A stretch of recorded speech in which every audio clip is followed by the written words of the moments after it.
इतिहास हमेशा जीतने वालों की कहानी सुनाता है, लेकिन आज मैं आपको उन लोगों की कहानी बताने वाला हूं जिनकी चीखें कभी इतिहास की किताबों तक नहीं पहुंची। जब भी दुनिया में युद्ध होता है, सबसे पहले जो टूटता है वो होता है बचपन और माँओं की दुआ। आज की ये कहानी कोई फिल्म नहीं है, ये असली जिंदगी का वो सच है जिसे दुनिया ने देखकर भी नजरअंदाज कर दिया। इसे कहा जाता है कंफर्ट वुमेन। दूसरे विश्व युद्ध के दौरान जापान सिर्फ जमीन पर कब्जा नहीं कर रहा था, वो इंसानियत को भी कुचल रहा था। चीन, कोरिया, फिलीपींस, इंडोनेशिया और साउथ ईस्ट एशिया के कई शहरों और गांवों से छोटी छोटी लड़कियों को जबरदस्ती उठा लिया गया। किसी को नौकरी का झूठा वादा दिया गया, किसी को सीधे घसीट कर ले जाया गया। उन्हें बंद कमरों में डाल दिया जाता था। इन जगहों को नाम दिया गया कंफर्ट स्टेशन। नाम भले ही कंफर्ट था, लेकिन असल में वो जिंदा जहन्नुम था। हर शाम दरवाजे खुलते थे और बाहर जापानी सैनिकों की लाइन लग जाती थी। एक लड़की और सामने कई दरिंदे। एक ही दिन में 20, 30, कभी कभी 40 बार तक जुल्म होता था। कई लड़कियां तो 10 साल से भी छोटी होती थी। अगर कोई रोती, चिल्लाती या भागने की कोशिश करती तो पहले उसे सबके सामने तोड़ा जाता, फिर मार दिया जाता। हर हफ्ते मेडिकल जांच होती थी। जो बीमार निकली खत्म, जो कमजोर हुई खत्म। गर्भ रोकने के नाम पर ऐसे इंजेक्शन लगाए जाते जिनसे शरीर के अंदर खून बहने लगता।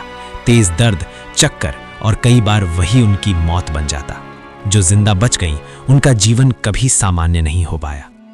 आज भी कुछ महिलाएं जिंदा हैं, लेकिन उनकी आंखों में अब भी वही डर बसा हुआ है। एक महिला ने कहा, मैं रोज भगवान से प्रार्थना करती थी कि सूरज ना डूबे, क्योंकि जैसे ही रात होती मेरा दरवाजा खुल जाता था। दूसरी महिला बोली, मेरी उम्र सिर्फ 8 साल थी। सैनिक आए, मेरे परिवार को मार दिया और मुझे अपने साथ ले गए। सोचिए, 8 साल की बच्ची। इतिहासकार मानते हैं कि लाखों महिलाएं इस नर्क से गुजरी। पूरा एशिया जैसे एक खुली जेल बन चुका था। चीन, कोरिया, फिलीपींस, वियतनाम, हर जगह सिर्फ चीखें थीं। लेकिन सबसे हैरान करने वाली बात यह है, इतना सब होने के बाद भी जापान ने कभी आधिकारिक तौर पर माफी नहीं मांगी। उल्टा कई बार कहा गया ऐसा कुछ हुआ ही नहीं। कुछ नेताओं ने तो ये तक कहा कि महिलाएं अपनी मर्जी से गई थीं। सोचो, क्या कोई मासूम बच्ची अपनी मर्जी से नर्क में जाएगी? कोरिया और चीन की कुछ बहादुर महिलाओं ने कोर्ट का दरवाजा खटखटाया। उन्होंने न्याय मांगा, लेकिन ज्यादातर महिलाएं इंसाफ मिलने से पहले ही मर गईं। आज सिर्फ कुछ ही बची हैं। उनकी पूरी जिंदगी इंसाफ का इंतजार करते बीत गई। तो सवाल यह है दोस्तों, क्या इतिहास की इन चीखों को हम यूं ही भूल जाने देंगे?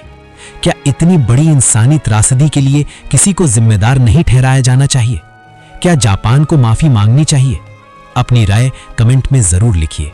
अगर वीडियो ने आपको सोचने पर मजबूर किया हो तो लाइक और शेयर जरूर करें। मिलते हैं अगली कहानी के साथ।